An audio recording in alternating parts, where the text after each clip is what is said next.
Good morning, Course 1. Mr. Belky back with another lesson. Today's lesson is going to be a little bit of math and a little bit of science-based. So we're going to be talking about mass and weight today. That's lesson 102, found on page 533 in your books. All right, so to start off, physical objects are composed of matter. You know that from science class, right? And the amount of matter that's in an object is called its mass. The metric system uses things like milligrams, grams, and kilograms to measure mass. And there are a couple of conversions that are good for you to have memorized. One of those is that there are 1,000 milligrams in 1 gram.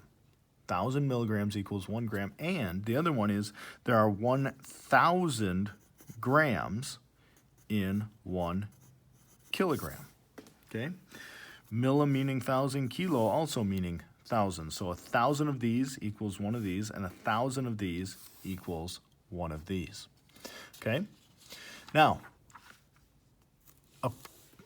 any object has the same mass on Earth as it has on the moon or any place else. However, weight can change. Even though the mass, the amount of matter that makes up an object is the same, the amount of mass in this pencil is the same, the weight of this pencil will change whether it's here on Earth or up on the moon.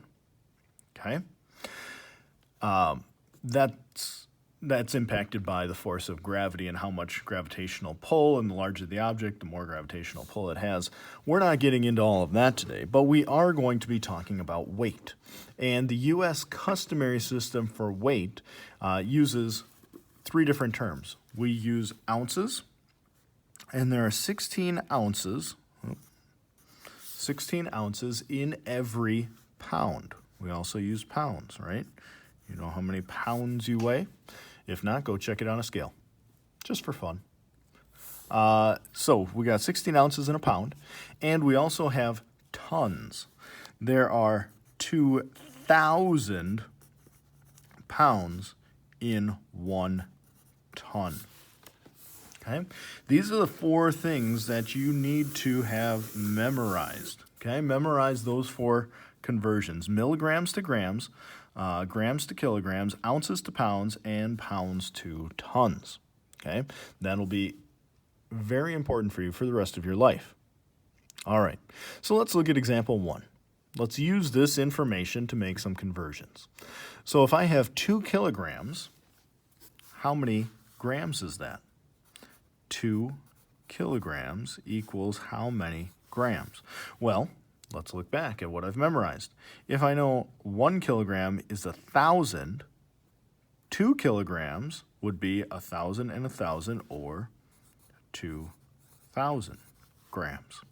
7 kilograms would be 7,000 grams. 21 kilograms would be 21,000 grams, and so on and so forth. Okay? Now, we can also add and subtract these units. So let's say I have 7 pounds, 12 ounces.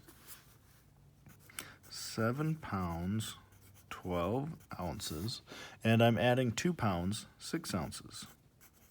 2 pounds, 6 ounces. Adding those weights together.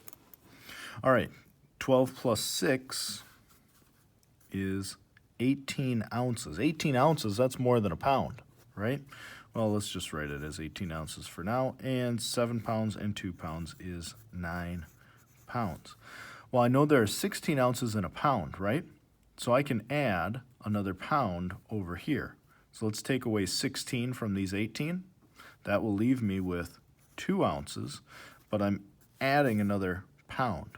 1 pound plus the 9 that I already have would represent 10 pounds, 2 ounces. So 9 pounds, 18 ounces, which is the same as 10 pounds, 2 ounces, and we always want to simplify like this.